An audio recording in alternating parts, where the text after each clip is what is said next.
reckon she'll see you across the flames? Forget it, mate. You haven't got a chance. Typical childish problems.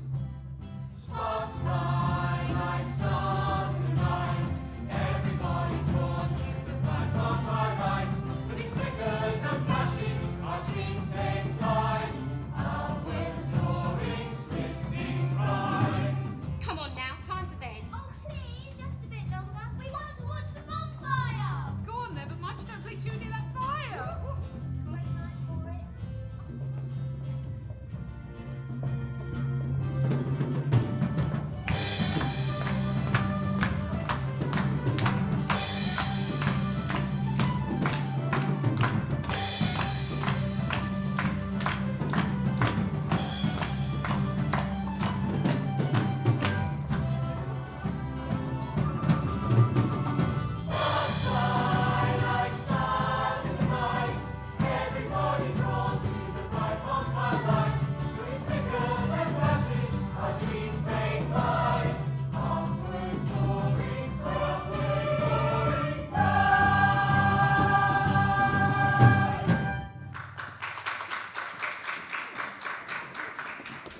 Tell me, Betty, what do you see?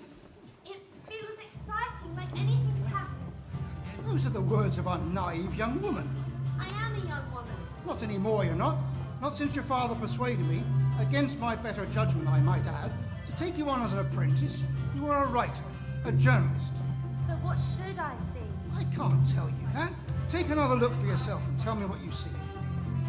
I see people connecting. There's a need to be part of a community. There is celebration, but there is also hardship. There is sorrow. Not as loud as the voices raised in excitement, but it's there. Better. Really? Might make a journalist of you yet.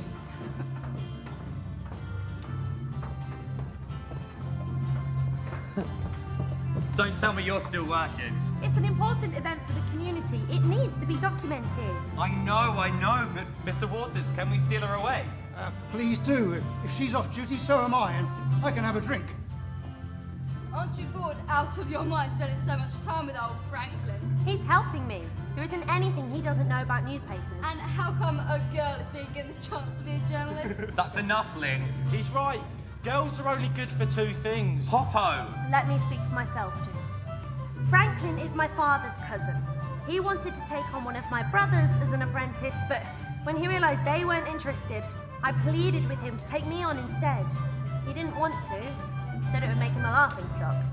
But eventually, he said yes. He must be going soft. I'm just supposed to watch what he does, but little by little he's seen that I can write, and he's letting me contribute more. Just then he called me a writer, a journalist. That's the first time he's done that. He must think all of his Christmases have come at once. What do you mean? Getting to spend every day and night with you? You're such a charmer. I hope so. I'm off to get some more ale. Who's coming with me? Might as well make a night of it. You're only young once, eh? I should probably make sure Ma gets home okay. There's plenty here who'll look out for her. The whole town is out tonight. She'll be well looked after, James. Aunt Harriet's with her. And your aunt is fierce. She'll come to no harm with her. Now come on, live a little, eh? Come with me. Where? You'll see.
left early with Betty. Where did they go?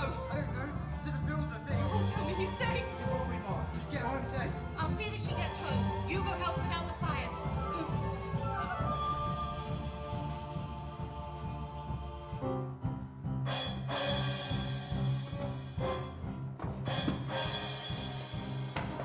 Ain't that how flowing flow? Decision making's thirsty work. Decisions have been better making sober. Sober men don't make me any money. We really must bring this meeting back to order. You mark my word, this is the beginning of the end. I'm sure there's a simple explanation. What we need to do is all keep our heads. Don't you see, we're under threat. Our property, our livelihoods, our way of life, all under threat from some sinister force acting against us. Come, Harry. Sinister threat? Surely you're exaggerating. Ask James Catchpole and John Crump if we are exaggerating, as they add up the costs of the fires at their properties in November last year, without any idea what happened, and more importantly, who is responsible. It's only a matter of time before more property is destroyed, and so far nothing is being done to root out the perpetrators, who I believe are from Witton itself. You think it's one of our own? I do. No strangers have been seen around the town. These fires are being set by someone we know. No. I still think we can't rule out the possibility that a stray rocket from the Guy Fawkes celebrations started the fires. That in fact no one is to blame. Absolute nonsense. I know you like to see the best in people, but that explanation is naive and possibly dangerous. You can't blame fireworks for the 3 fires that were set in December. Exactly.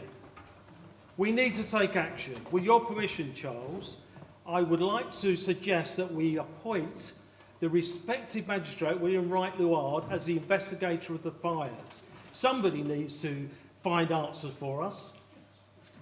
I would be honoured to help. Do we have a second? Seconded. All those in favour? Yes. Yes. Then that's agreed. Luard, start your investigation immediately. And you might want to start with the young men in the town first. What do you mean exactly? Well, it's no secret that spirits were high on 5th of November, and Potto and his mates were in a distinctly celebratory mood. I hope you're not accusing me of anything, Duquesne. These discussions are no concern of yours, Potto. It is when my name is being said. That's enough. I'm not accusing anyone of anything. I'm simply pointing out that some people were conspicuous by their absence as we put the fires out. I do not like the tone of your insinuation. Which is your prerogative. One more word, Potto, and I will ask Whale to have you ejected from the building. What an unpleasant individual. Proof, if any were needed, that there is amongst this town's youth a culture which is distinctly concerning. Now, if you excuse me, gentlemen, I must go. I'm expecting news from my solicitor that all my property, barns, haystacks, everything is insured. I, for one, am taking no chances. We really must bring this meeting back to order. Investigation is one thing, but there is one matter that I must agree with Duquesne. We must prepare ourselves for the worst. There will be more fires, whether it's a force from within or without. You and I know that there is unrest in the community. The labourers that tend our land are full of resentment, unhappy at the low wages and poor conditions they work. They should be grateful they have work at all. Right, easy to say when we live in comparative luxury. We've earned our position in this community. No, our grandfathers did. We have benefited from their legacy. Exactly. They see landowners getting richer while they themselves are getting poorer. The result is Essex is not safe. I see these fires as a direct result of unrest in the working classes. The labourers that tend our land are unhelpful, and whoever damaged our property will do so again. I agree. And we must be ready for them. Yeah, I agree. I have looked at the possibility of buying a fire engine. I think if we all pitch in, we can afford it. I myself am willing to contribute a large proportion of the cost. It will enable us to limit the damage in the event of more fires. All those in favour? Aye. Then that's agreed. And I propose that we form a watch to be vigilant in the case of future arson attacks. All those in favour? But we can't use our own people. What if it's our own who are setting these fires? Well, I will make applications to have constables sent from London to assist us both in preventing further attacks and helping to find those guilty of the previous fires. Tell them we're depending on them. They must help us. I will do my best. Finally, as a Member of Parliament, I will offer a £200 reward and a free pardon from the Secretary of State for any accomplice who gives information leading to an arrest. That's a small fortune. For that reason, we'll get the job done. Franklin? Yes? Can you make sure that those decisions are printed in your paper? You can count on it.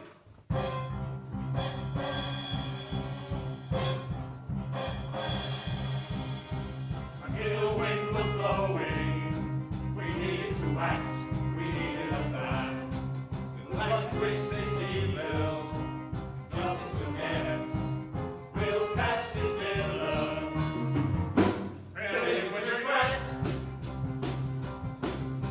decision made, wisdom will be safe again, decision made, we're in charge again, decision made, order will reign again, decision made, we'll make things right again.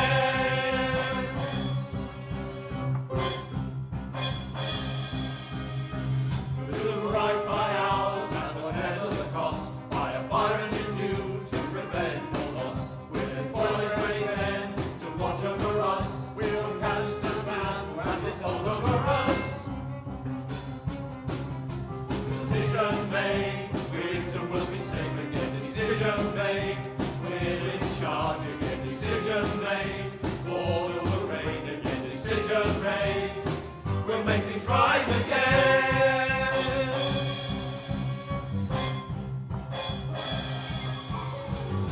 The party's in charge, a man of the scene.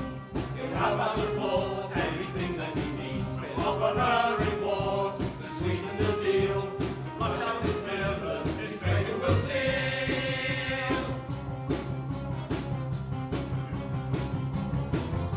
Decision made, winter will be safe again. Decision made, we're in charge again. Decision made, order will reign again. Decision made, we'll make things right again.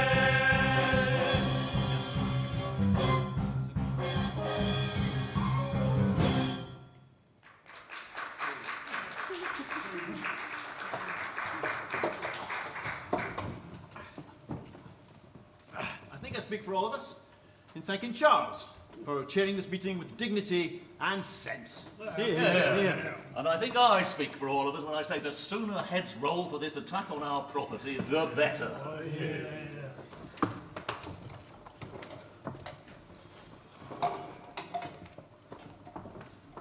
Just another one before I go, please. Do you think there'll be any more fires, Reverend? Praying there are not. The Lord works in mysterious ways, though, eh? It's a bad day when communities turn against each other. No good will come of it. I just have to keep the faith and try to help others keep theirs. That's not an easy job, though, in times like these. No, not at all. I thought I might find you here, I guess I was just on my way home.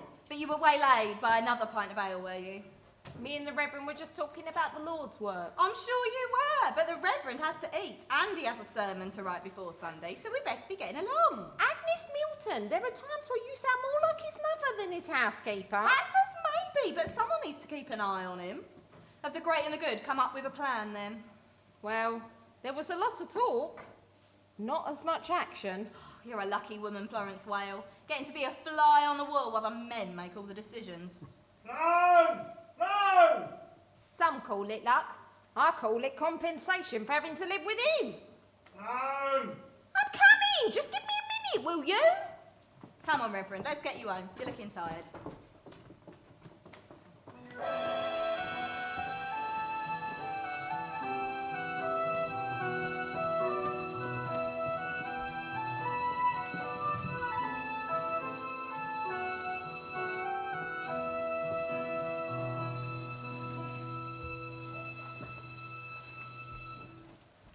I've bought some bread and a pot of jam. It's not much. Thank you. You should be in bed. You look exhausted. There's so much to do.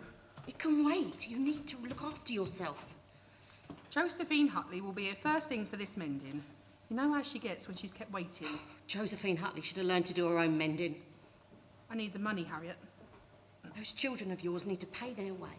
James does his best. Now that he's living out of William Green's place, it's one less mouth to feed, and he brings me as much as his wage as he can. All your life you've been reckless, marrying beneath you. All those children. It's Spare me the lecture. You have no idea how hard it is watching you struggle in a mess of your own making. I married for love, Harriet, and I don't regret it, not for a minute. My only regret is that we didn't have more time together. Can you say the same about you and your sensible match? I'm not ashamed of marrying for comfort, not love. And now, both of us widowed and on our own. Who made the better decision? Who's in the better position?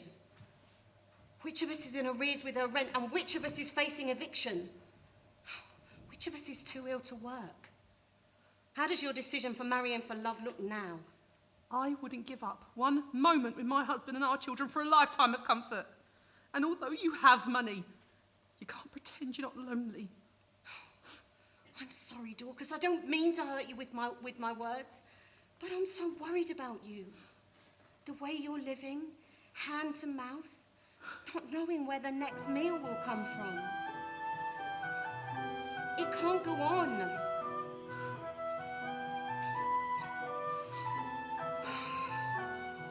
It's time to face the facts. You're on the brink of losing everything. You're going to have to make a change in order to survive. These words are hard to say, maybe harder still to hear. You can't keep living every day in fear.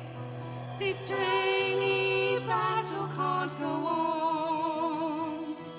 Struggling to find the work, to find the food, to feed the mouths that must be fed, sharing a cross, losing our trust that heaven will provide.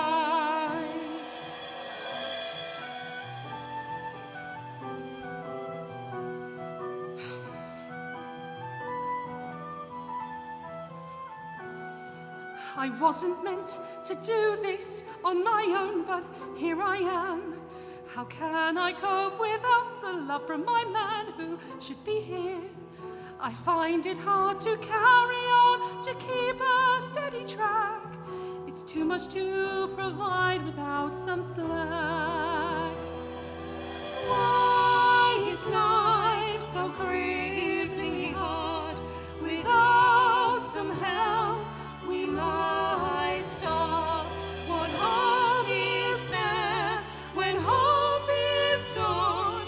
It's ruined when all's said and done. This daily battle can't go on. Struggling to find the work, to find the food, to feed the mouths that must be fed, sharing a cross, losing our trust that heaven will provide.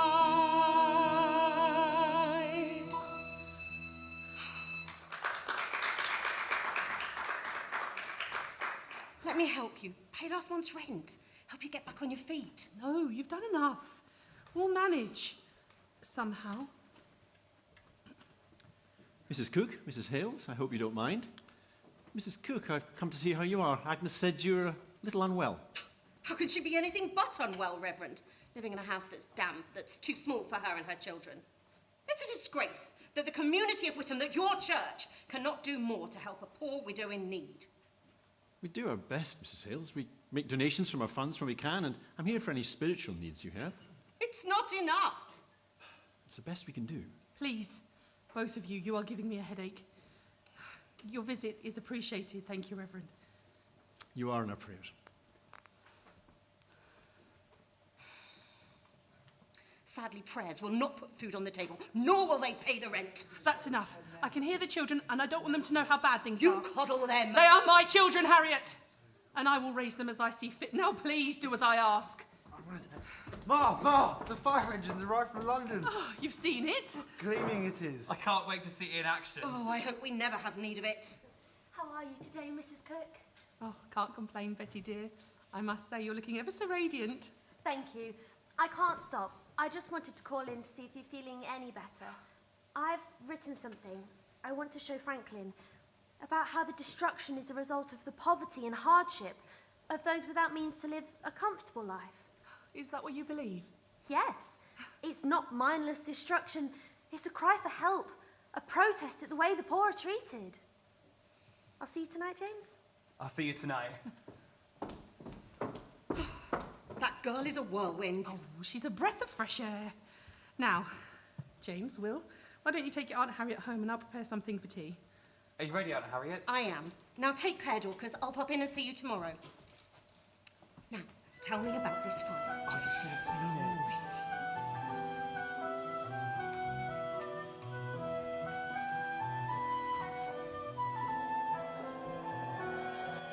This daily battle can't go on. Struggling to find the work, to find the food, to feed the mouths that must be fed, sharing a cross, losing our trust that heaven will provide. Why is life so cripplingly hard? Without some help, we won't survive. What hope is there when hope is gone? I can't see the point of carrying on.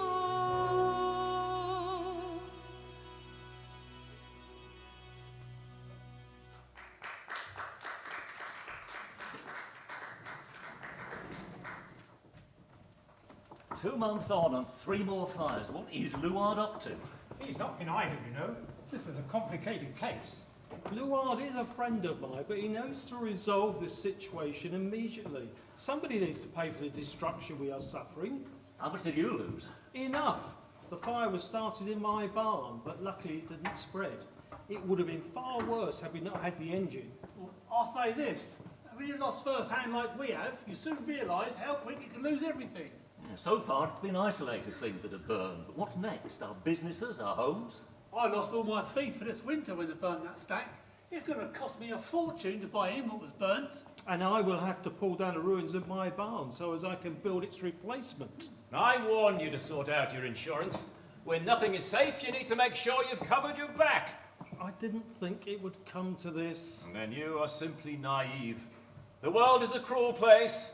The sooner you accept that, the sooner you can effectively guard against it. I would rather not live in your world of bitterness and pessimism. I am simply realistic. Did you see the article in the paper about the fire at your place, Green? Franklin waxing lyrical on Whittam Burns? That was rather poetic. Not your normal style. Oh, I can't take the credit for it. I just write the news as it happens. I was in the marketplace the morning after and I overheard somebody say, in fact, it was your sister, Sarah Hutley.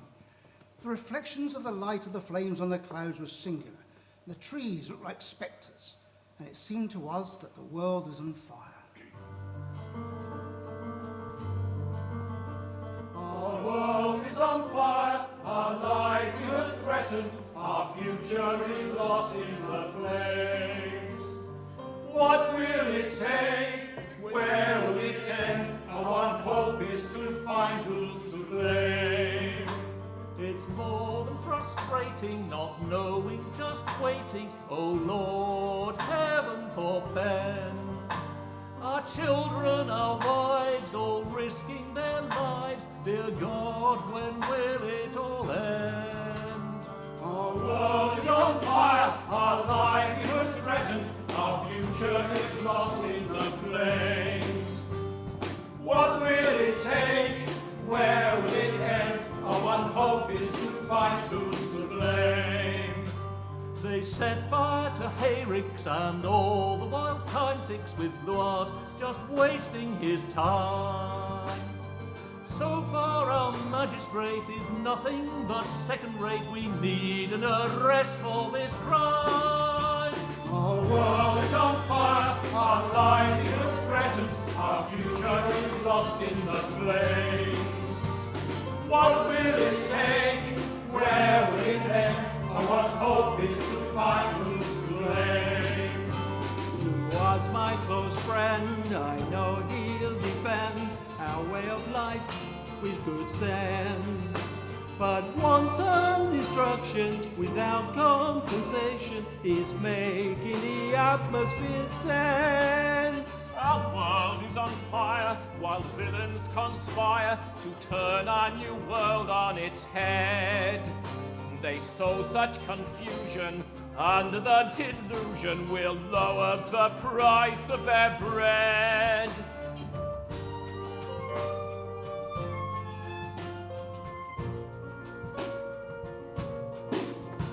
Our world is on fire. Our world is on fire. Our livelihood threatened. Our future is lost in the flames. Where will it end? Our one hope is to find who's to blame.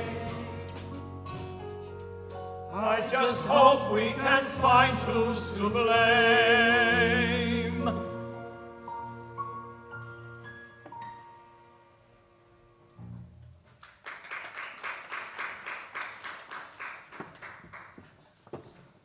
Ah, here he is, Luard.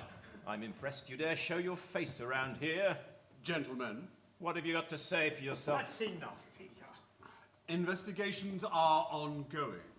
So you keep saying. But are these investigations revealing anything? We're looking at all the evidence and using a systematic approach to draw conclusions. Yes, but is that systematic approach getting you anywhere? With each passing day, we are getting closer to the culprit of these crimes. And as soon as we find them, you will be the first to know. I won't hold my breath. I am tired of your constant griping, Duquesne. Oh dear. How can I live with your disapproval? Though I don't agree with Duquesne's tone, you must admit, Luard, so far whoever is doing this appears to be 3 steps ahead of you. We are beginning to think that there's more than one culprit involved. A conspiracy? Or a tribe of young louts? If I catch them, I'll shoot before asking questions, and damn the consequences. Steady on, well. I agree that whoever is doing this obviously has a blatant disregard for everything the community of Witham stands for. They are the worst sort of men imaginable. But we must allow justice to be served as it should be. No taking matters into your own hands. Well, if you want justice, you want to hope you find him. Or them. Or them. If I catch him, I'll act on my own brand of justice, and it'll be your fault. I've got blood on my hands. We are doing our best, and in the meantime, the engine has proven itself well at reducing the damage. We've increased the watch, and I heard only today that we have signed 7 new constables to help us step up our investigations. Now, gentlemen, if you'll excuse me, I have to get on. You think he's up to it? There's no one I'd rather have running the investigation. You're not answering my question. At the moment, I don't see any way out of this nightmare. Oh, you stop us trying to be romantic. Mr. Waters, is Betty here? She's back at the office. Don't be telling him where she is. Don't you know he has less than honourable intentions towards her? Shut up, Potto. Objectionable young man. I've been called worse. Insolent, too. Do I offend you, Mr. Hutley? Am I not to your refined taste? Leave it, Mr. Hutley. Let's not reduce ourselves to altercations on the street. Is everything at the farm as it should be, James? Yes, sir. Everything living, fed and watered. Anything that isn't, put away where it should be. Good lad. So if you don't mind, Mr. Green, I'll be getting on. He's got love in his mind, not farming. Tonight he's got a special evening with his sweetheart. He's in love, don't you know? I thought I told you to shut up. No, you told me to shut up. So I can say whatever I like. I don't understand why Luard hasn't had a long chat with them about the fires. You think it's them? Well, I think they're stupid enough. What was it that Green said? Yes, I remember. I think they have a blatant disregard for what's good. And do you note the way that ruffian spoke to our good friend Mr. Hutley here? I can't speak for the rest of them, but I've nothing said against James. He's proved to be the hardest of workers. He's been a labourer at my farm for these last 3 months, and I don't have a bad word to say about him. In fact, I vouch for him very much. He would not do anything to hurt my property or anybody else's. We shall see. To my mind, when it comes to trouble in the town, you look for the young upstarts. Youth sits side by side with arrogance, and arrogance with misdeeds. I don't agree. It's a universal truth. Young people don't have a value for anything, and therefore will thoughtlessly spoil anything they fancy. Can I say we take this decision back to the Blue Post? Why talk ourselves dry? My wife can serve us a tankard of ale. So, what is the story with Duquet? What do you mean? Well, he's always been a solitary man, but just recently he seems to be filled with vitriol. Well, I'm not one for gossip, but story has it that in his youth he fell hopelessly in love. Before your time, of course. He proposed and she accepted, only to leave him for another man just weeks before the wedding. That must have been decades ago. They say he didn't get over it, and when his father died and he inherited Blackstead Park, he kept himself to himself, hardly ever left the estate. Until now. Well, the current troubles we've got seem to have brought him out of hiding. I rather wish they hadn't. Tell you have to keep your wits about you at the moment. There's a lot going on.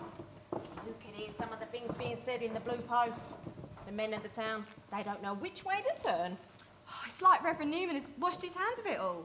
He said they're looking for someone to blame at all costs, but he fears justice won't be served. And you know who'll suffer then, don't you? Well, it won't be one of theirs. It'll be one of ours. Yeah. Do you know if they've got anyone in their sights? They whisper when they start naming names. I try sidling up by pretending I'm collecting their tankards, but they stop until I've moved away. I know that the new petty constables start work today, and it's hoped they speed things up. Petty constables? Yeah, they're sworn in 7 men to help with the watch.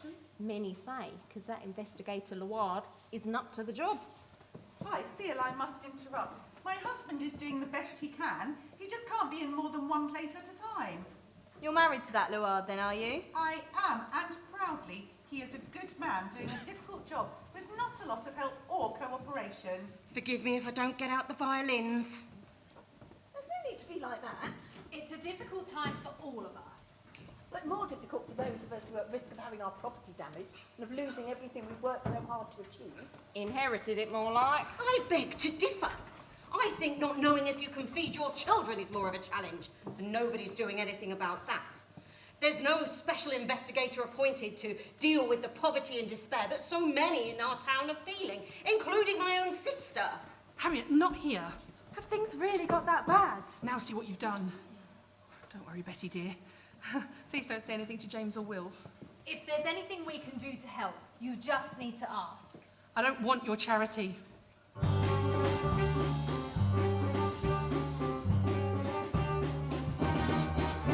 The view from your ivory tower must be lovely this time of the year, as you judge all of us who are lower, who live in perpetual fear. Don't you dare look at us with your pity, working hard to make more of our lot. We don't need your handouts or charity, we earn every penny we've got. Us and them, the poor and the wealthy, us and them, the sick and the healthy, us and them, the quick and the dead, their lives full of promise, ours full of dread. There's a cruel difference between humble and grand. We live with hardship, they'll never understand.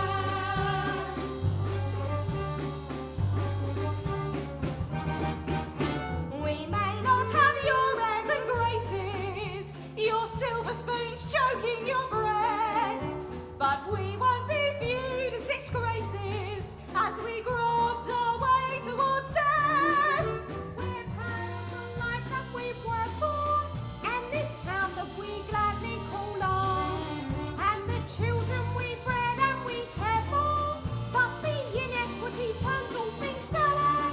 Us and them, the poor and the wealthy, us and them, the sick and the healthy, us and them, the quick and the dead, their lives full of promise, ours full of dread. There's a cruel difference between humble and grand. We live with hardship, they'll never understand. We live with hardship, they'll never understand.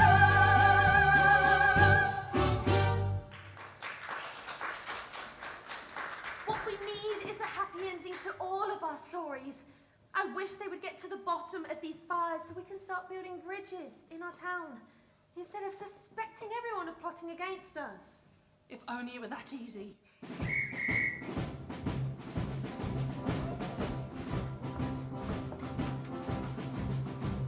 We are a band of constables, we're here to do our duty.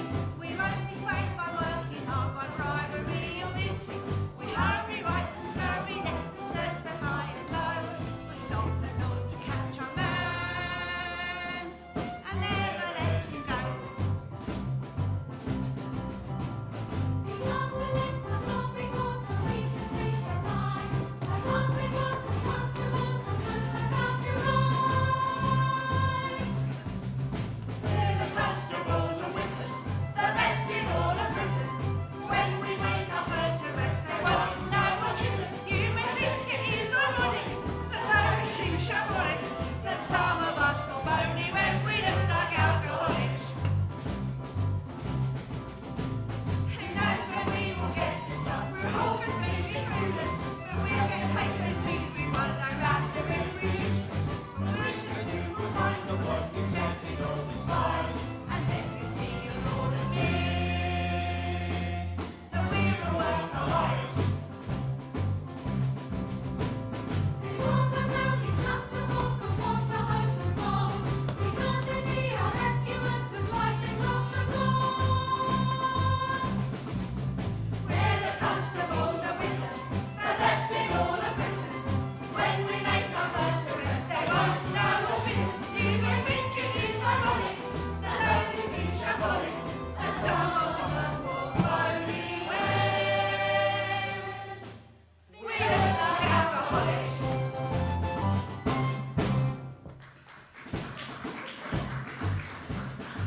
Well, in all my days, I've never seen anything quite like that. Suppose in this town, beggars can't be choosers. Oh, I'd better tell Mr. Waters they're here. He'll want an article about them in the paper tomorrow. I don't know how you begin to try and describe that. Charlotte, you say your husband selected them. I think he must have delegated that particular task now that I've seen the successful candidate. Oh, Lord, help us. I have to tell Reverend Newman. He'll say his worst fears are coming true. Expect him at the post tonight, drowning his sorrows. Well, I better get ready for opening. Something tells me there's going to be some thirsty men tonight at that bar. Betty, you look preoccupied. Mr. Waters says if you can find the headline for a story, the article writes itself. So I'm trying to think of a good one before I see him. I'm so proud of you. There's nothing more rewarding for a teacher than to see their pupils become successful. You keep working this hard, and there are no limits to what you can achieve. Thank you, Miss Hutley. Careful, Sarah. You'll fill the girl's head with expectations that can't be met. The world is a difficult place enough for a woman, and for a working-class woman, even more so. Ma! Ah! They've arrested James. They're saying it's him who lit them. Oh, the fires.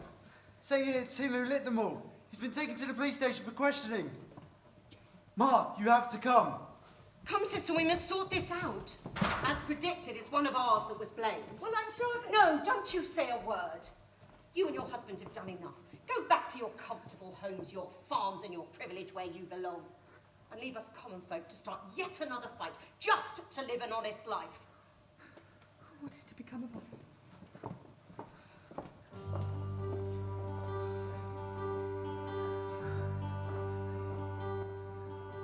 Who knows what fate awaits my James in a world that persecutes the poor? My son is defenseless against their claims of his innocence. I am more than sure. I know my nephew, and I know that he is true. I know my James, this is not what he would do. I know my son as only a mother can. I know these accusations are aimed at the wrong man.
It wasn't me, sir, it wasn't.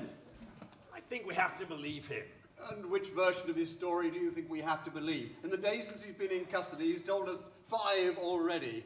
Every time he opens his mouth, he tells us another. He's frightened. Of what? Of getting caught? Oh, it wasn't me. Potto said... Oh, another name. Another version of the truth? He said it wouldn't harm. Just to light a little fire. I told him not to, but then Ling, he said... Ling, that's the 9th person you've named, James Cook. The 9th person you've blamed for crimes of arson and destruction which you committed. Honest, it wasn't me. Mr. Green, you have to believe me. I wouldn't harm anything of yours. Not after all you've done for me. These accusations aren't something we've made up, James. Every decision I've made in this case, in this investigation, has been based upon the evidence, and all the evidence points to you. But, Gentlemen, sir... I believe that we have the culprit in custody. Oh, sir... And then there was the tinderbox. No. Listen, on the night of the first fire, you had ample time to leave the party and make the first fire. I was with Betty that night. Oh. We're courting. Well, sort of. But you can ask her, she'll tell you we were. Be quiet! And then there was the tinderbox, found in the kitchen of the first house that you stayed in. And one of the servants at the house told us that you related to him a dream of barns and fires. He said that the dream transported you as you described it. And then you lied to us when we questioned you about 2 men seen loitering at the farm the previous day. I didn't lie, sir. I saw them. Oh. You did ask me whether you should fetch the fire engine from Whittam before you could have known there was a fire. I thought it strange, but hoped it was only a coincidence. This is all circumstantial evidence. I don't want to believe it either, but... Gentlemen, I believe we have the cause. We have nothing to do but to send him to trial.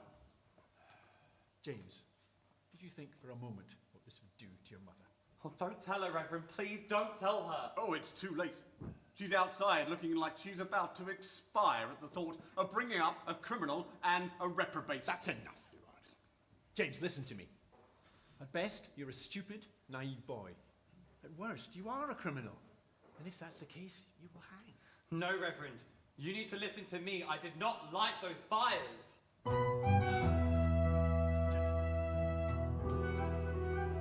What happened was I saw a man, no, 2 men, yes, standing talking at the farm.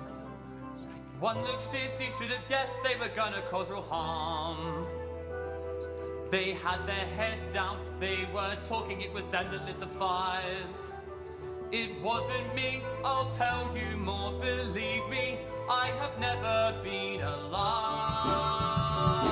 Silly lads, telling stories, anything to save your skin. Just confess, tell the truth, give up the mess you're getting in. Weak words will not wash you, can't convince us with your lies. Must we hear you endlessly spout feeble blame and alibis?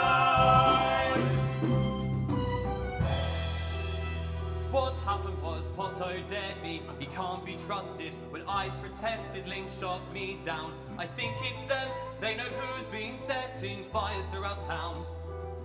They threatened me, I don't want fires here. There's too much hardship, too much strife.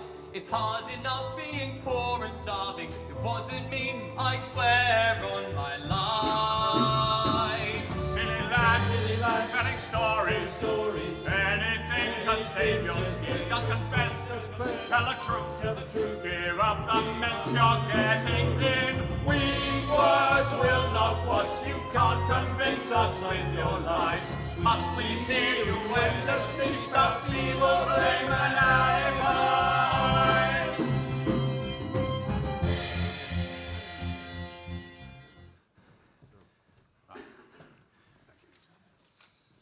It seems you have a visitor. We'll give you a few moments, gentlemen. I think that we have all that we need. Sir, if I could just... Excuse me. It's just there's information I think you need to hear about. I said excuse me. I have not got time to talk to silly girls who shouldn't even be here. Can you not control your underlings, Franklin? I warned you, Betty. Bad enough I got a girl as an apprentice, but if you get a reputation as an upstart, you'll ruin my credibility, as well as your own. Why does he have to be so hateful? If he'd listened to me, he'd know he didn't do it. Are you all right? Your mother's outside. She's beside herself. They won't let her in. We are here in official capacity, and we're here to report the story. And if you carry on, we're going to go thrown out. Oh, don't put this in the paper, Betty. There's no choice. The news must be reported, regardless of whether it hurts us personally. But I didn't do it, Betty. I know. I wouldn't lie to you. I know that too. It's not her you have to convince. It's that lot outside ready to pounce.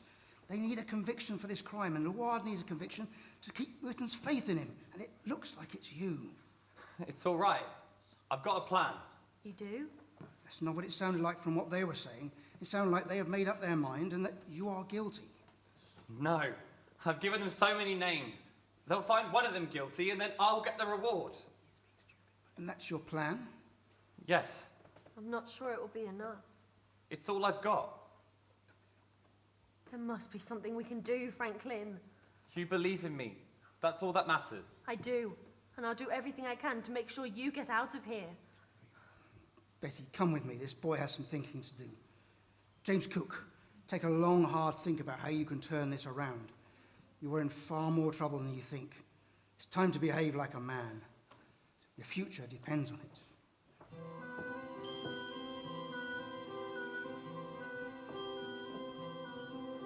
Misfortune and bad luck have brought me here. I know I can no longer take freedom for granted. I can't imagine that this was supposed to occur. Not when I had finally admitted to her that she's given me a purpose, a reason to live, a promise of a future. She's made me feel worth more than I thought I could ever be.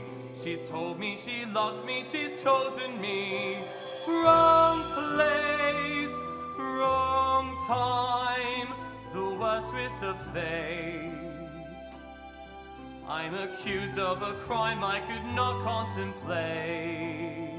In the throes of new love with everything to live for. It feels like my whole life was leading to her.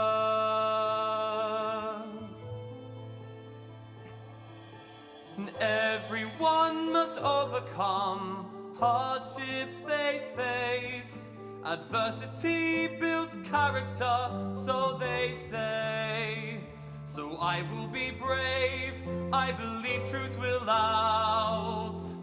And I'll take my chances, hope, when I tell them about my innocence.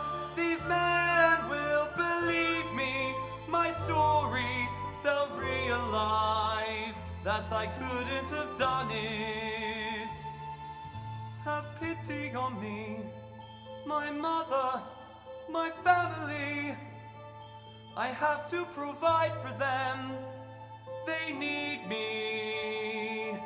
And I'm just a boy who dreams like we young boys do. I believe in justice and hope.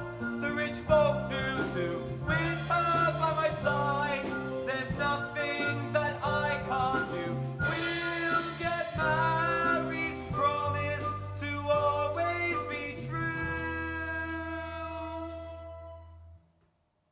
Wrong place, wrong time, the worst twist of fate. I'm accused of a crime I could not contemplate. In the throes of new love with everything to live for.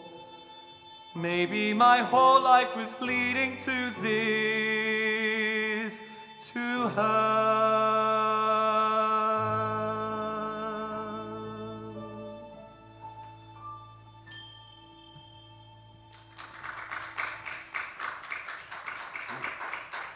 It means nothing. I think you must take this into account, Luard. What is it? Since James has been in our custody, this letter threatening William Hutley has been received. The writer threatens to burn down his property. That's why I brought it. As soon as my brother showed it to me, I knew you should have it, that it would help James. Thank you, Sarah.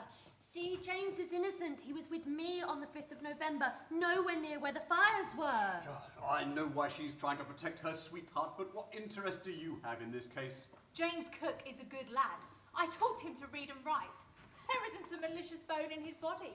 I would vouch for him wholeheartedly, but I don't need to. I have evidence. And there have been 2 more fires since we arrested him. I begin to lose faith that we have any case at all. He had the means and the opportunity. Gentlemen, I have made my decision. But I just... Miss Franklin, please. Franklin, you might want to come and witness the official arraignment. And you stay here. I keep thinking this isn't happening, that it's too awful to be true. I thought I could help. Thank you, but their minds are made up. We have to trust the judge to see things as they are, to serve justice. It's my fault, you know. What is? This mess. One of the things that got James into trouble was leaving the bonfire early. He left to be with me. We were giddy with all the noise and excitement, so we went up to the hill to see the bonfire from a distance, to be alone together for just a little while. We could hear the laughter and the cheers. It felt so lovely to be with him. And then we saw the other fires. We didn't understand what they were at first, but I swear with my hand on my heart, James didn't like them. He wouldn't do that, and he was with me anyway. I'll swear it to anyone. Do you love him? I think so. I don't know. I've never been in love before. All I know is that night, as we sat and watched the world go by together, I never wanted to be parted. That I wanted to spend every moment I could with him. How have we gone from that magical night to this nightmare? Misfortunes and bad luck have brought us here. We can no longer take future for granted. I can't imagine that this was supposed to occur. Not when there is so much set in store. He's a young man with promise, so much to live for. Please God, don't let that be taken away. He's the boy of my dreams who now has my heart. I've told him I loved him and he's chosen me. Wrong place, wrong time, the worst twist of fate. Accused of a crime he could not contemplate. In the throes of new love, with everything to live for, how can a young life be taken away?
Bessie, you're here as a reporter, not a love-struck girl.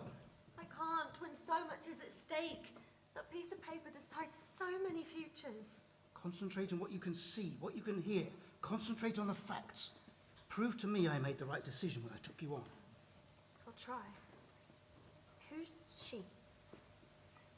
That's Margaret Lawley. She's married to the judge. He's married. Perhaps if he's a husband and a father, he'll take pity. Is he a father? Yes, he has a son. Then he could never take a son of Dorcas. He'd know what that would do to her. Concentrate on the facts. Conjecture is useless. He looks better than I thought. He is so brave. I honestly don't think he's got a clue how serious this is. Harriet, the whole town seems to be here. We wanted to show James our support. He's a boy who is loved in this town. He is loved, and I pray that's enough. We are all praying for him. Thank you, Sarah. You're very kind. Although I'm not so sure everybody's motives are quite so honourable. Take that Charlotte Luard, for example. You can't tell me that her motives are so Well, Charlotte did the best she could to convince William that James was innocent. And as we're now bearing witness to, her best is not good enough. Surely Justice Lawley should give us the verdict by now. We should all know, not just him. Why is it taking so long for him to give us the verdict? He's gathering his thoughts for his final address. We will soon have our answer. You put in an impressive case, Luard. I think we should get the verdict we want. It's about time too. I'm not sure we all want the same as you, Duquesne. You seem to want a guilty verdict at any price. That boy's got guilty written all over him. Oh, if only they know what a good lad he is. How he helped me since his father died. How he helps me with his brothers and sisters.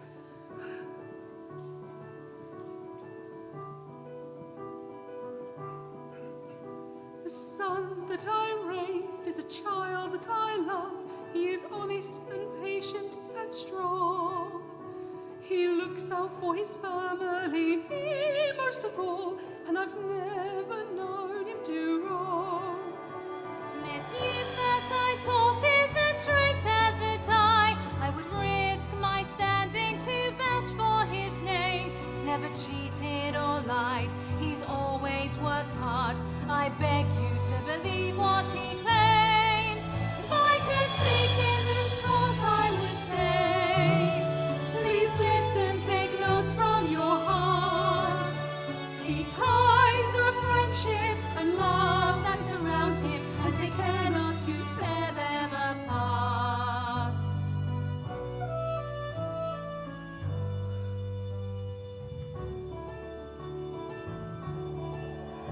This man that I love does not know what he risks when arraigning this lad for this crime. If James is found guilty, my husband may find he's the one condemned to serve time. This man whom I wed with a heart full of hope has let his own heart turn to stone. Ambition has driven him through his career. We lead separate lives. I am quite alone. How can men be so quick to judge, so sure and certain in their views? We may not see the lack of proof, see clearly what we all could lose. If we could speak in this court, we would say, please listen, take notes from your heart. See ties of friendship and love that surround him, and take care not to tear them apart.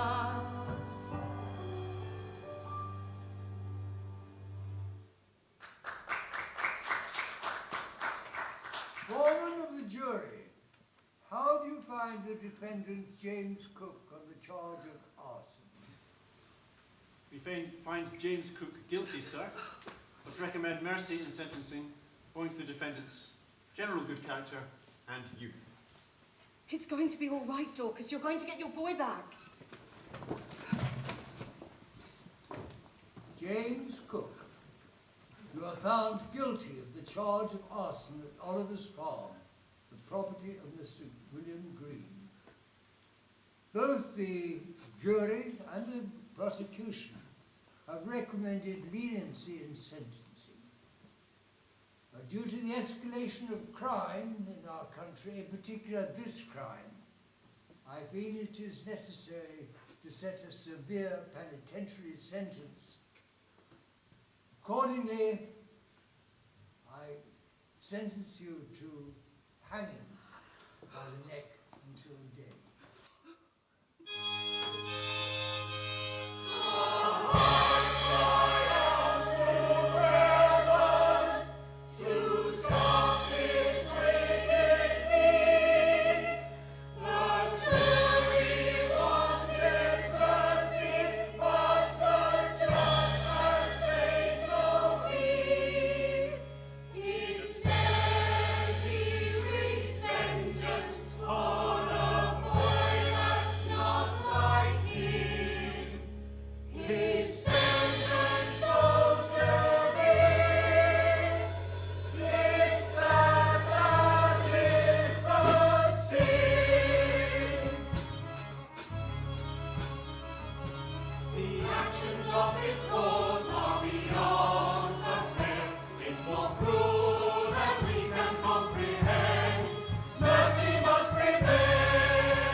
fear she may never recover.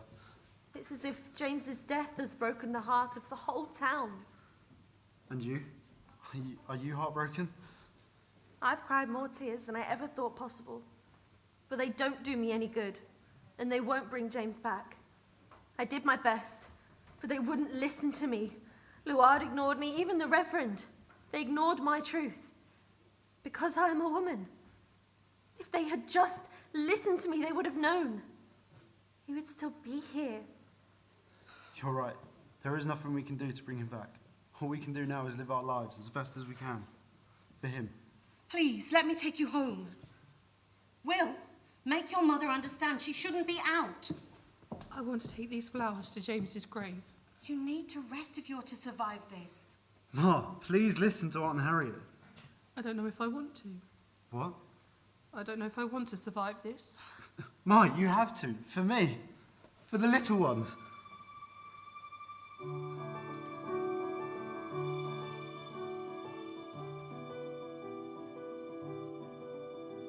These women who grieve are the best of their kind. They are loving and patient and strong, trying to overcome heartbreak and fear, find solace in a world that is wrong. I wish I could reach them to pierce through this veil as I watch their tears fall to my grave. If I could comfort them with my words and my presence, give them reason to keep being brave. If I could speak to those I love, I would say, please listen, take notes from your heart. Through ties of kinship and love that connects us, despite death we'll never truly be apart. Despite death we'll never truly be apart.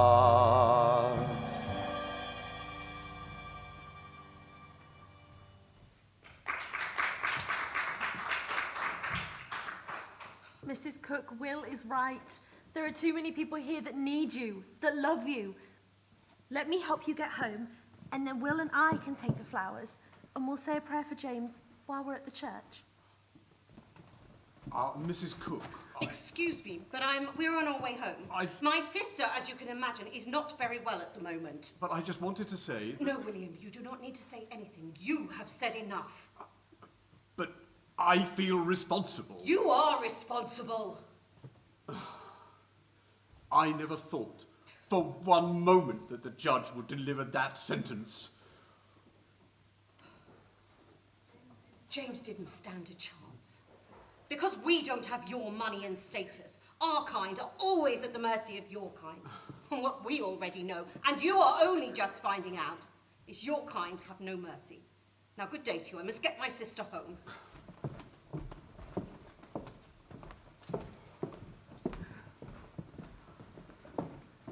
I don't know what to do or say to help him. Has he taken it hard? It's as if he pulled the lever himself. Part of me still can't believe it. The whole town is shaken. People won't look at me. They actively shun my husband. He thought he was doing the right thing. He thought he was serving justice. The last thing he expected was for James to hang. Well, I can see that. Everyone else will eventually. William won't even look at the children. He says it pains him too much to think of how he deprived a family of their eldest child. He didn't. He might have put him on trial, but it wasn't him that decided his fate. Margaret, why did Justice Lawley not show leniency? I knew you were going to ask that question, yet I hoped you would not. I just don't understand how he could think he was justified. Marriage is a complicated thing. You speak of your husband in such respectful tones. You can see your relationship has an equality, a sense of respect and companionship. Not all marriages are like that. I still don't understand. My husband is a cold man. He is not moved by vulnerability or humanity. He does not feel the loss of others and allow it to influence his decisions. He does not care about the views of others. He sees things with a brutal clarity that has no mercy. He doesn't understand the concept of mercy. He saw in front of him a guilty man, and he meted out the appropriate punishment accordingly. How can you live with a man like that? By spending as little time with him as possible. Hence my visit to Witham. My husband might not understand or think about the consequence of his actions, but I knew that the death of this man, who was little more than a boy, would have a profound effect on the town. I came to see if I could offer any help or comfort. And your husband, does he know you're here? He neither knows nor cares. I can see now that being alone isn't the worst fate a woman can suffer. Believe me, your independence is something to be treasured. My husband, our husbands, have blood on their hands, and by association so do we. It is fate we did not ask for, yet nevertheless, it is ours to bear.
Shouldn't we intervene? Journalist never gets in the way of a story.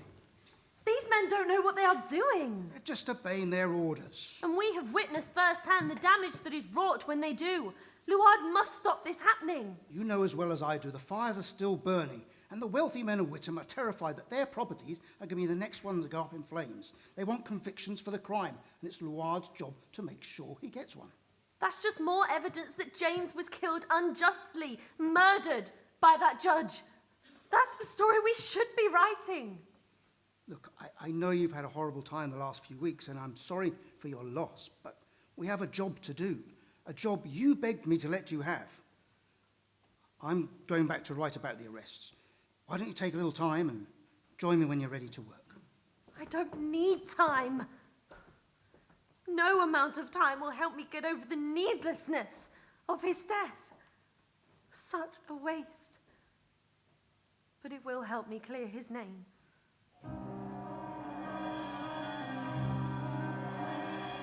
At last the truth emerges from its fetid hiding place. I can write my bitter tale about the wicked human race. Now I have the means to shout of those that are to blame. You should have listened and not slandered James's name. Finding a way to go on through this cloud of guilt and pain. Recovering my mind and heart by lighting fires with my pen. James was killed for nothing as the fires burn again. Exposing the heinous crimes of these cruel and hateful men.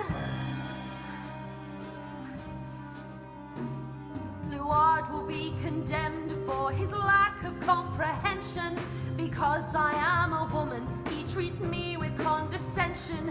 For foolishness, stupidity, or even mild profanity. But I'll expose his fatal errors and his fatal vanity. Finding a way to go on through this cloud of guilt and pain. Recovering my mind and heart by lighting fires with my pen. James was killed for nothing as the fires burn again. Exposing the heinous crimes of these cruel and hateful men.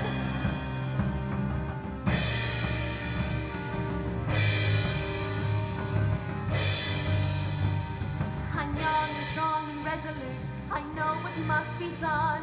I'll honor James with all my heart. I'll live again, I'll love again. My new chapter has begun. Finding a way to go on through this cloud of guilt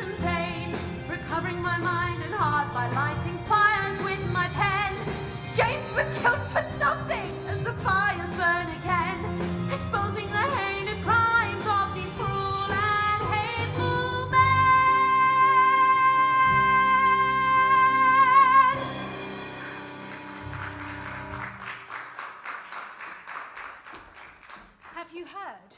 About? Ah, we have a new story for you, and it's a good one.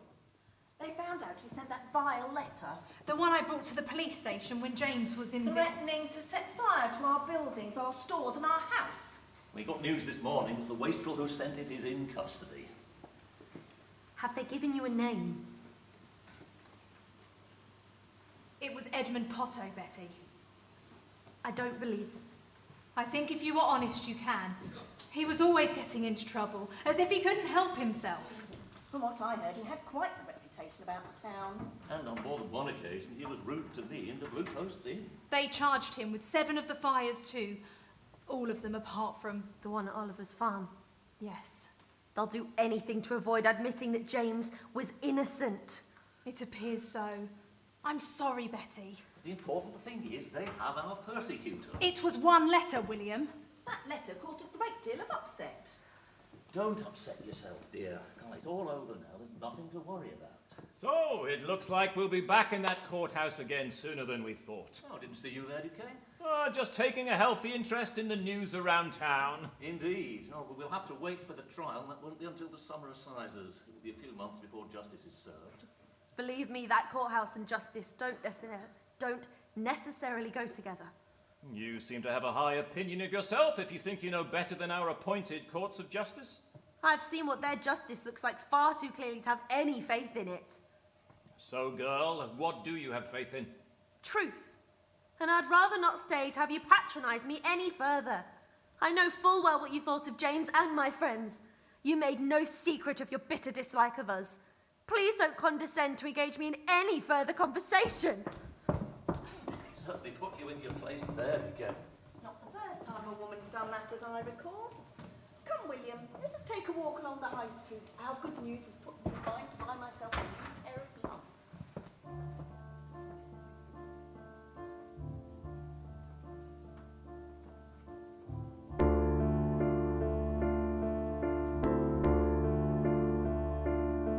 I came into this world alone and will go out the same, ignored by the ignorant, maligned by those of status. I accept a life devoid of friendship, full of unnamed blame. I concluded long ago, there's nothing that can save us. Life is a bitter pill, I have no choice but to swallow. I have no regard for the past, no hope for tomorrow. I've been deprived of any warmth. My world is cold and callous. I've emptied my heart of any good, replacing it with malice.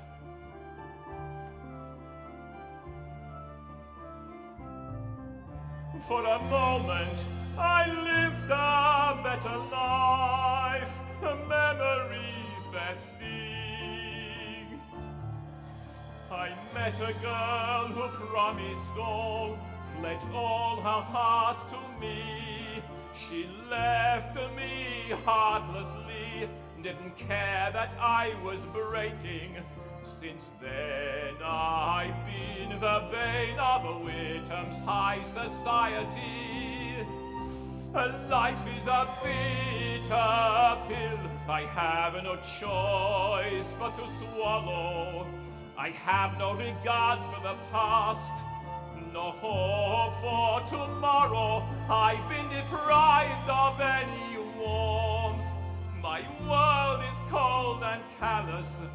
I've emptied my heart of any good, replacing it with malice.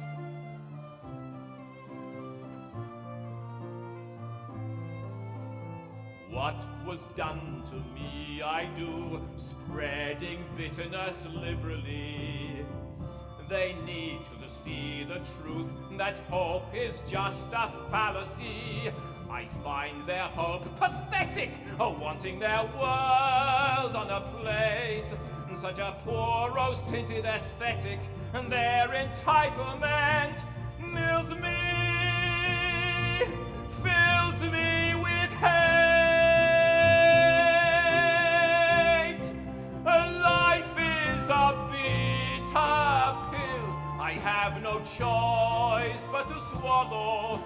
I have no regard for the past, no hope for tomorrow. I've been deprived of any warmth. My world is cold and callous. I've emptied my heart of any good, replacing it with malice.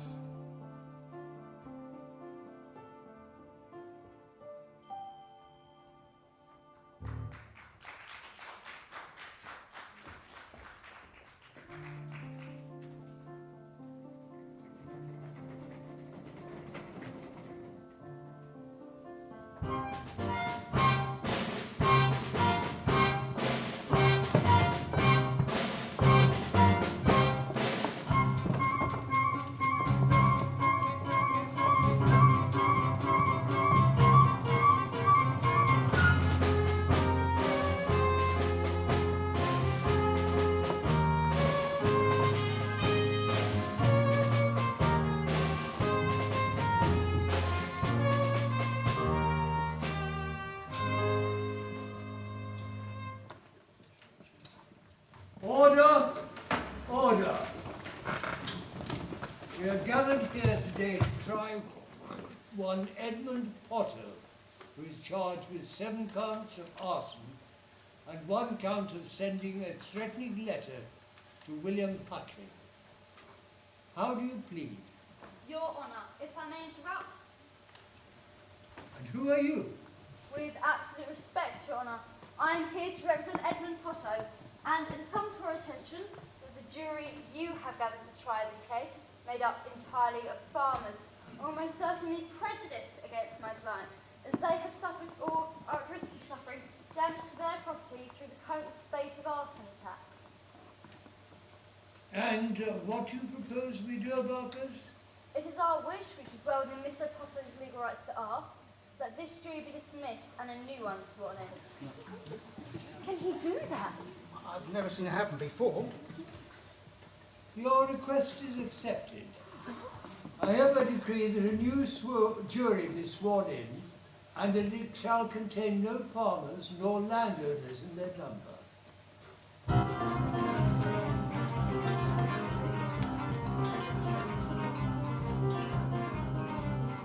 What on earth is going on? His master's answer simply wrong. We're shocked at the absurdity. These excuses make him look like he's a masterless of fraud, or guilty of the worst kind of stupidity. We've never seen such a scene in all our days. This is the way to madness and insanity. It is innate that he pays. He's lost his mind, I think you'll find he's suffering from lunacy. Perhaps he's mad. No, he's mad. I think it's under such a landslide I water him in this way. Can't you see the look of him? We need to throw the book at him. For he's a violent perjury. We've never seen such a scene in all our days. This is the way to madness and insanity. It is innate that he craves. He's lost his mind, I think you'll find he's suffering from lunacy. With his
jury's verdict has been given.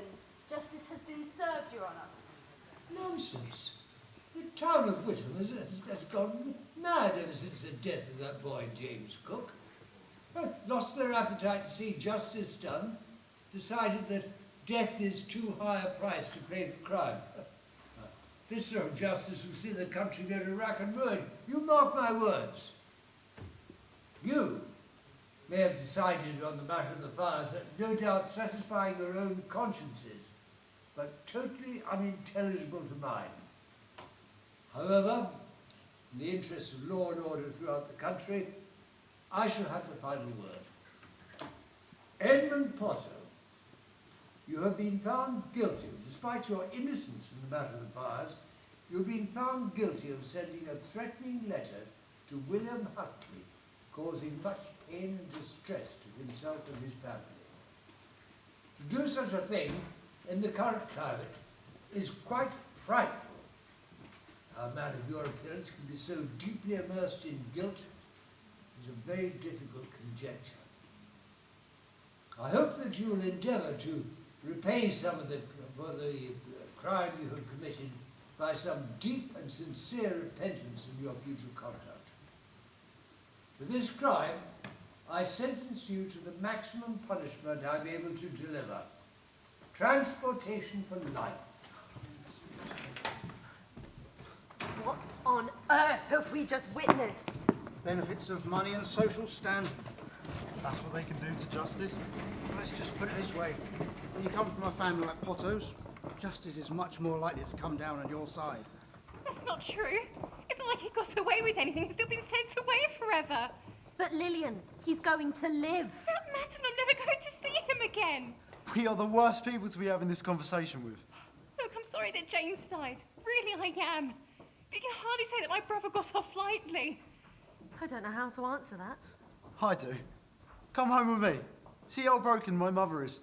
She hardly goes out anymore. The only person she talks to is my aunt. When James died, any faith she had in this world went with him.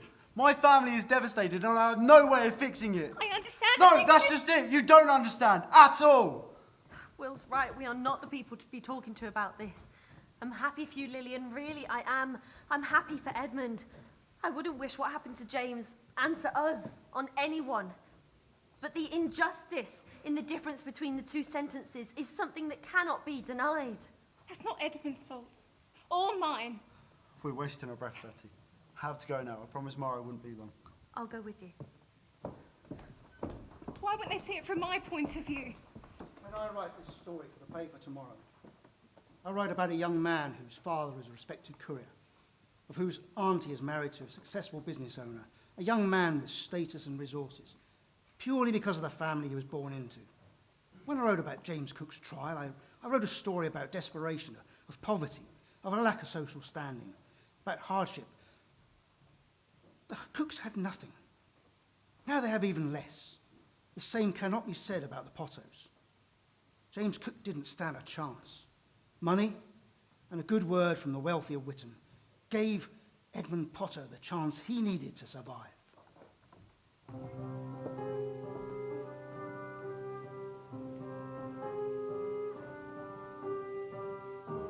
I can't accept this means goodbye, that it has to end like this. We spent our childhoods hand in hand. How can they call this justice? I know it's wrong to feel this way. I'm glad his fate's not that of James, that he'll live to fight another day. But without him, my life is full of pain. I wish you a good life in that distant land. I wish you fair winds and the fairest of seas. I wish I was not on the far side of the world. I wish with all my heart I could keep you with me. May you find kinder people there. May you forge a better life. It's tragic, I won't share it. Meet your children or your wife. I know it's wrong this way. I'm glad his fate's not that of James. Yet he'll live to fight another day. But without him, my life's full of pain.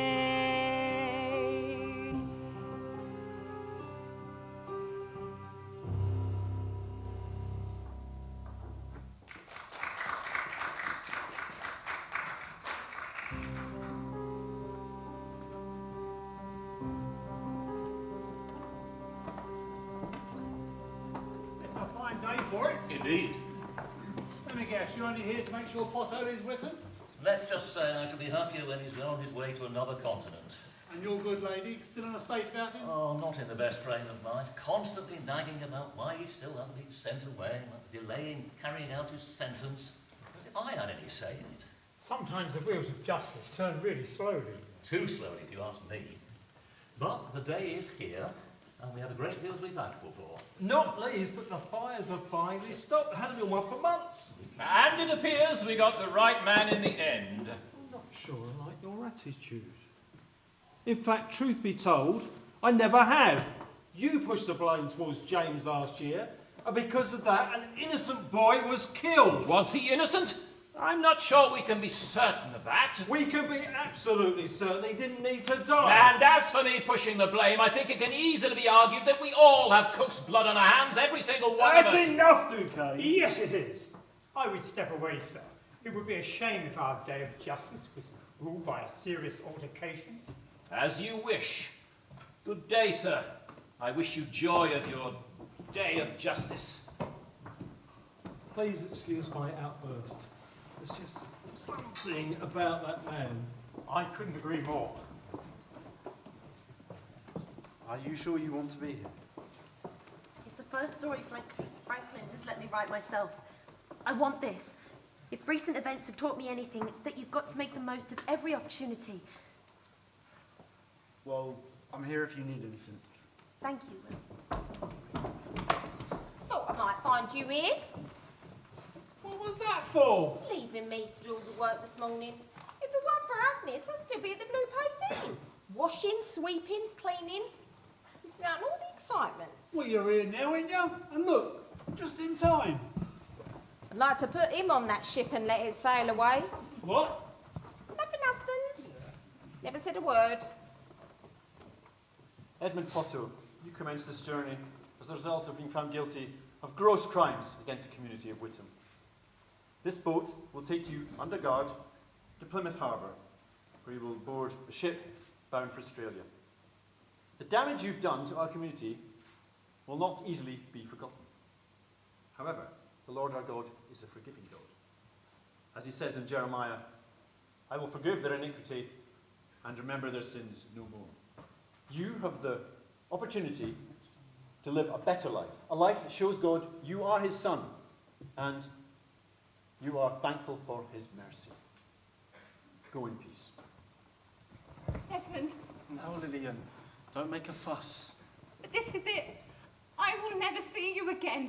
You and I know I was never the best brother. This is a chance for me to make a new start, somewhere where no one knows me. It's for the best. You'll be well looked after. Sarah will keep an eye on you, and Betty. Now be a good sister, and let me go.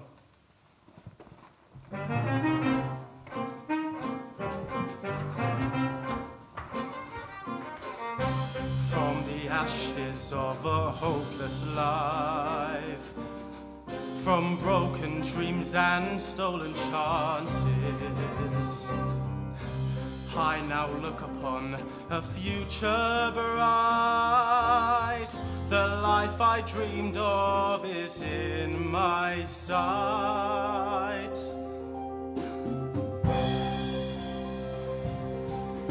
Across the horizon lies liberty, a new dawn full of possibility. The tide is turning, my dreams unfurling, a new world of hope is waiting for me. I can turn my back on failure, a phoenix rising from out of the flames. Take opportunities, become a new man. Freedom is waiting for me as soon as I land. Across the horizon lies liberty, a new dawn full of possibility. The tide is turning, my dreams unfurling, a new world of hope is waiting for me. And although I'll miss my sister and the bond we shared together, is it worth it for this adventure, one we sadly cannot share? Across the horizon lies liberty, a new dawn full of possibility. The tide is turning, my dreams unfurling, a new world of hope is waiting, a new world of hope is calling, a new world of hope is waiting for me, for me, for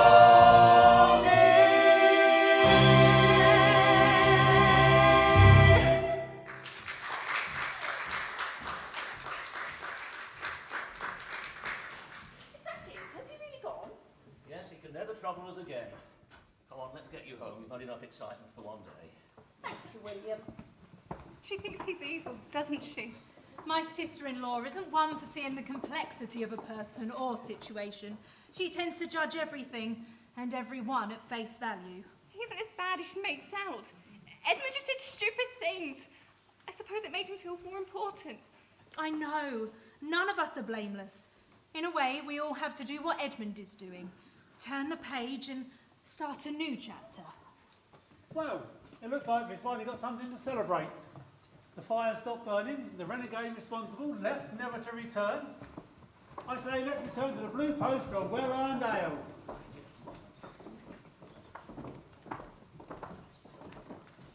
The Reverend don't look at all himself, Agnes. Is he sickening for something? Ain't seen him at the post recently either. He ain't been the same since the hanging. Sees it as his fault that boy died. He didn't hand out that punishment. No, but he was there when they questioned him. Said in his heart of hearts he didn't believe that James could have done it, but he wasn't brave enough to speak out against the other men. He thinks God will forsake him now. Well, let's hope his God is as forgiving as that bit of scripture today says he is. Anyway, can't stand here talking all afternoon. There's going to be plenty of work to slake the thirst of that crowd. And something tells me my husband's more drawn to drinking than working this afternoon. I'll give you a hand. Thank you. Have you got everything you need? I think so. I might follow them, see if I can get another quote or two for the story. Always thinking of the job. I like it. I want more than anything to be successful. And I know as a woman I have to work twice as hard as any man to make sure I'm taken seriously. I know. Are you coming with me? Would you like me to? Of course. Then I am. Betty, Yes? I was thinking about what you said, about making the most of every opportunity.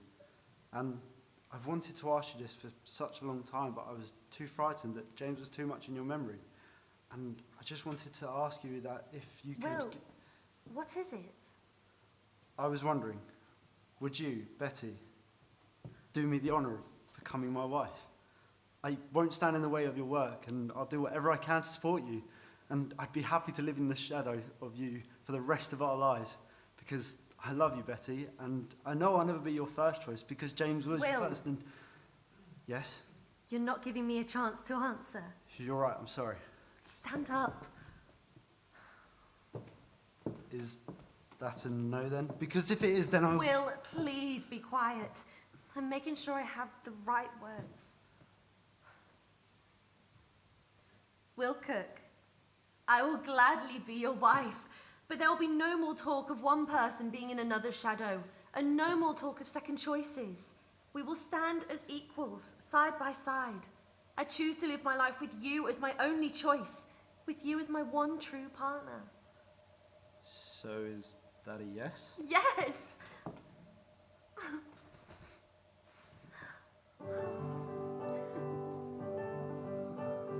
I've always lived in the shadows of others, never in the light. Hidden by the loss of my father and brother, hidden in plain sight. But But your love has healed what was broken, you've made it right. And this friendship is a token that our future's bright. Out of the darkness comes a light for tomorrow. Out of our yesterdays full of heartbreak and sorrow. Out of the tears of our lonely, harsh past. Out of the shadows comes a love that will last. I didn't know if love was something I looked for, I was wrong. But your love has given me something to live for. You've made me strong. We'll write a new chapter that's not about tragedy, for we belong together as one in our new hope-filled family. We two are now one. Out of the darkness comes a light for tomorrow. Out of our yesterdays full of heartbreak and sorrow. Out of the tears of our lonely, harsh past. Out of the shadows comes a love that will last.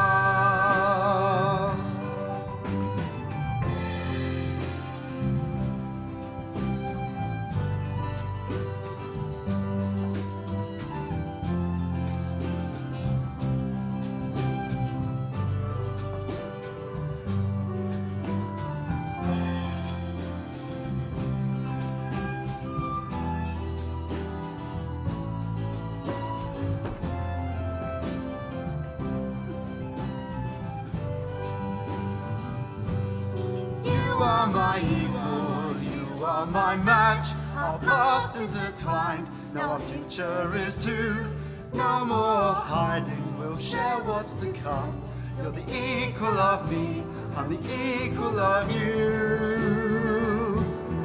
Out of the darkness comes a light for tomorrow. Out of our yesterdays full of heartbreak and sorrow. Out of the tears of our lonely, harsh past. Out of the shadows comes a love that will last. Out of the shadows comes a love that will last.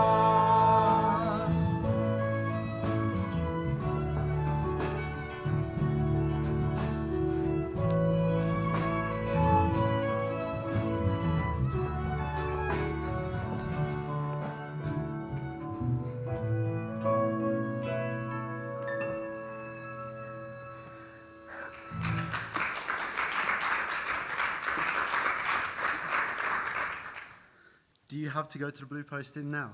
It's the only time I'll ever ask you to compromise a story, but this could be the good news my mother needs. I'd much rather share our good news with her than with the patrons of the ale house. Besides, Franklin will be there and I can ask him if anything was said later. I love you, Betty Goodwin. And I love you, Will Cook.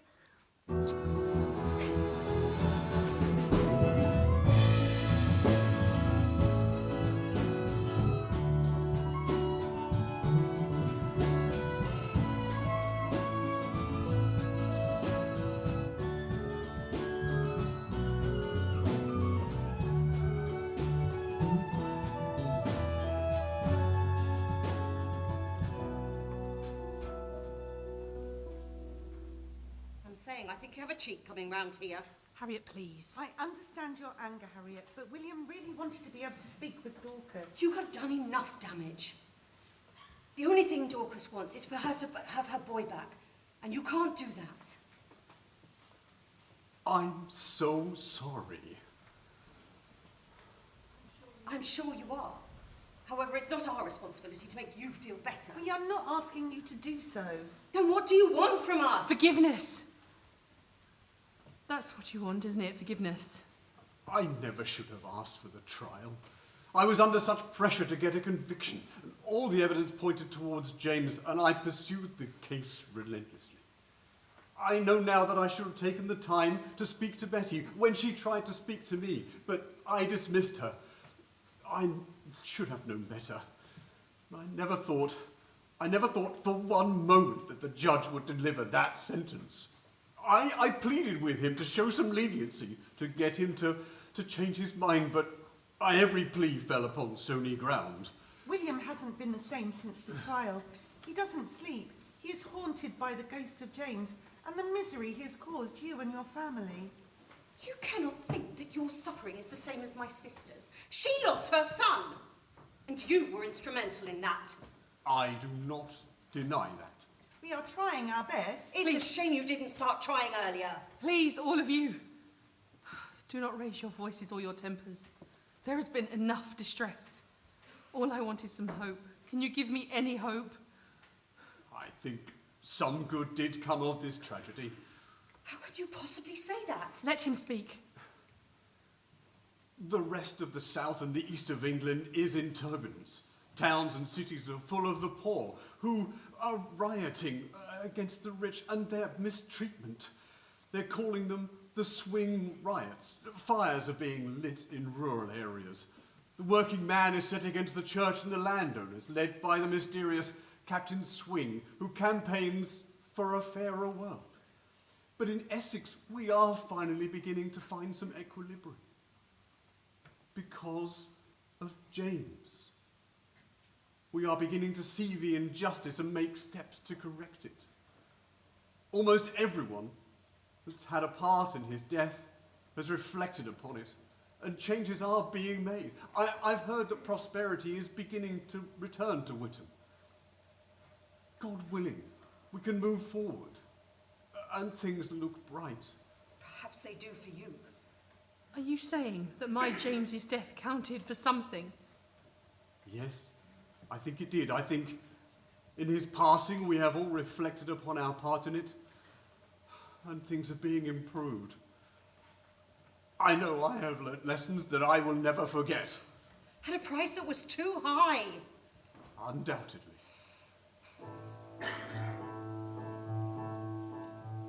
For the death of James I still lose sleep. I know I am to blame. The part I played in his unjust crime leaves me in storm and shame. I see the mistake I made in crass haste and thoughtlessness. I seek no redemption from my future of disquietness. What a price we've paid to understand there's a better way. Rich and poor don't need to fight. All of us are just the same. Guilt knows no wealth. This land belongs to all of us. We need each other. The only way to move on is through trust. The scars of these last few years, the hardship and the grief, will take some time to fade. We've both lost hope and believe that this town condemned my son will always hurt my heart. But it's time to let go of blame. This life without him has to start. What a price we've paid to understand there's a better way. Rich and poor don't need to fight. All of us are just the same. Guilt knows no wealth. This land belongs to all of us. We need each other. The only way to move on is through trust.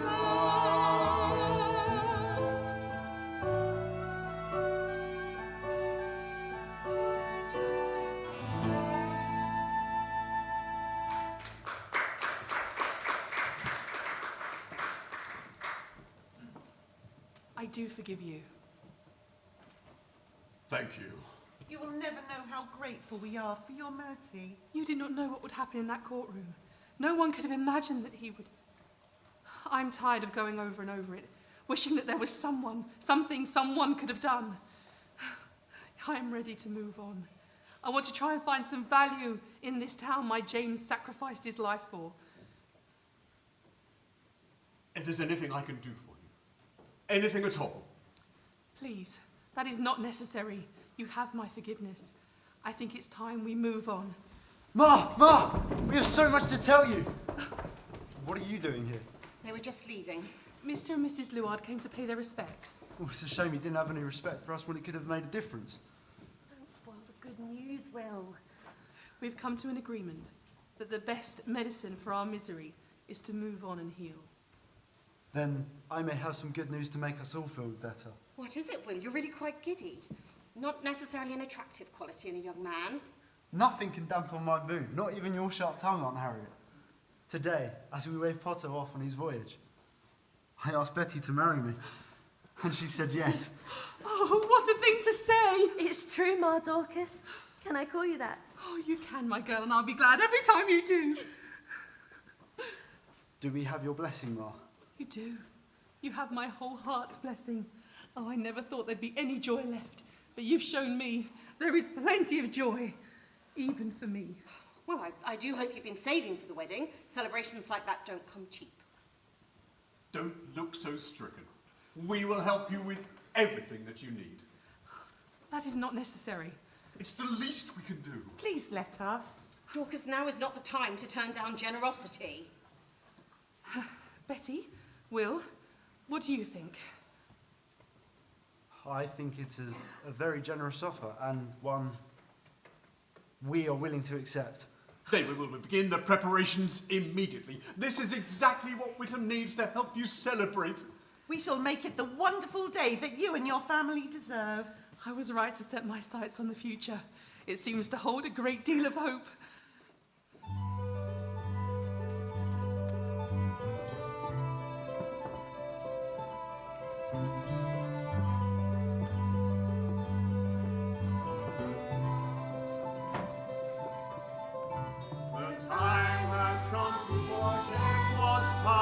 It does not help to dwell in the past.